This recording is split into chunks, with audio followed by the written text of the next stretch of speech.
Hi guys, kumusta? Ako si Red Quaresma at welcome back sa aking channel. At kung bago pa lang kayo sa aking channel, huwag niyong kalimutan na mag-subscribe at si tiny bell button doon sa baba para updated kayo kung meron ako mga bagong video na i-upload dito sa aking channel.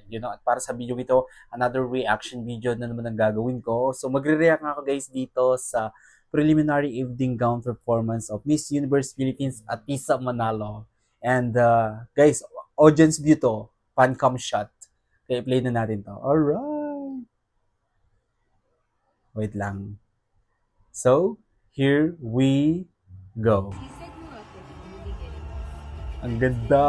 10, motivated by the prize of a year's tuition, she joined her Grabe, first sobrang pageant plakado. and Suway now ma. helps young people to explore. Ganda ng mukha ni Atisa, ang ganda ng gown niya. Oh. Gusto ko yung pa-pierce niya dito. Grabe.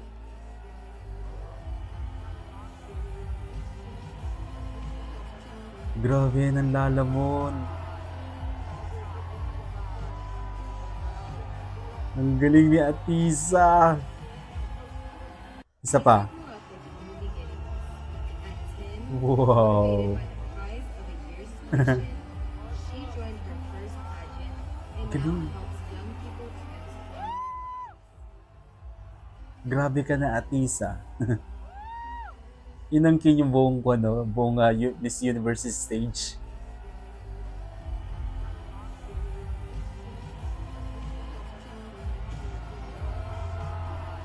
Wow, grabing curious yan ha. Dangerous. Sobrang napaka-dangerous ni Atisa. Alright, kung gusto nyo to guys, bigyan nyo malaking likes, mag-comment kayo kung meron kayong mga request na video na pwede kong gawin dito sa aking channel. Oh, bye po!